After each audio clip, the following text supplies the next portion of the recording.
If every country is in debt, then who is getting rich? Global debt is over $315 trillion, and the answer hides in the shadows. Imagine a world where every government, every corporation, and every citizen is in debt. A world where the numbers rise endlessly, yet the system never collapses. Today, that world is real.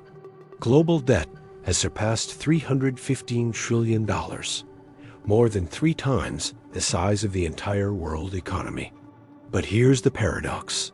If every country is drowning in debt, then who is the creditor? Who has the power to lend money to the entire planet? The answer exists, but it hides in the shadows. Most people imagine debt as something owed to a person or a bank. But with sovereign debt, the money governments borrow, the story is very different. Governments don't borrow because they're broke. They borrow because debt is the operating system of the global financial world. A government bond is not just a loan. It's a promise backed by the future productivity of an entire nation. Every time a country issues a bond, it sells a small piece of its future, and investors line up to buy them. Banks, pension funds, insurance companies, they all rely on government bonds. Why? Because in a world full of uncertainty, these bonds are the closest thing humanity has to a risk-free asset. They are the foundation of modern finance. So who actually holds all this debt? The answer is more complicated than it seems. First, domestic institutions, banks, mutual funds, pension systems. When you pay into your retirement account, deposit money in a bank, or buy insurance, part of that money ends up in government bonds. Second, foreign governments. China buys US debt. The United States buys European debt. Europe buys Japanese debt. Everyone holds everyone else's promises.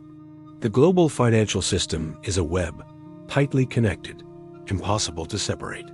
And then there are the central banks, the Federal Reserve, the European Central Bank, the Bank of Japan.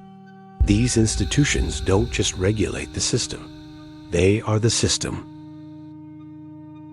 But this still doesn't answer the real question. Because even if we list every bank, every pension fund, every foreign government, and every central bank, we still haven't found the true creditor. These institutions may hold the debt, but they don't create the system that makes the debt possible. To find the real creditor, we need to look deeper into the hidden structure that keeps the global financial world running. Modern money doesn't come from gold mines or printing presses. It comes from debt creation. When a bank issues a loan, new money is born. When a government issues a bond, new financial instruments enter the system. Debt is not a side effect of the economy. It is the engine that drives it. Government bonds are not just obligations. They are the raw materials of global liquidity. Banks use them as collateral. Shadow institutions use them in repo markets. Foreign governments use them as reserves. Without government debt, the world's financial plumbing simply would not function. Once you understand this, the paradox disappears. The world is not searching for a single creditor because there isn't one. China is a creditor. The United States is a creditor. Europe is a creditor. But they are all debtors at the same time. In a system where money itself is created from debt, every participant becomes both borrower and lender. The global financial system is not a pyramid with one entity at the top. It is a circle, a loop of debt, credit, and trust. Nations lend to each other, borrow from each other, and rely on the same network of institutions to keep the system alive. The true creditor is not a country, but the architecture of modern money itself. But this circular system has a weakness. It survives only as long as everyone believes in it. If trust collapses, if investors doubt a government's ability to repay, or if institutions begin to question the value of the bonds they hold, the entire structure begins to shake. Debt is stable. until the moment it isn't. History is full of examples. The Latin American debt crisis, the Asian financial crisis, the European debt crisis. Each one started the same way. Confidence evaporated. Once trust disappears, debt loses its meaning, and the system is forced to rewrite itself. So if every nation is both borrower and lender, and if the system only works when trust remains intact, then the real creditor is not a country or a person.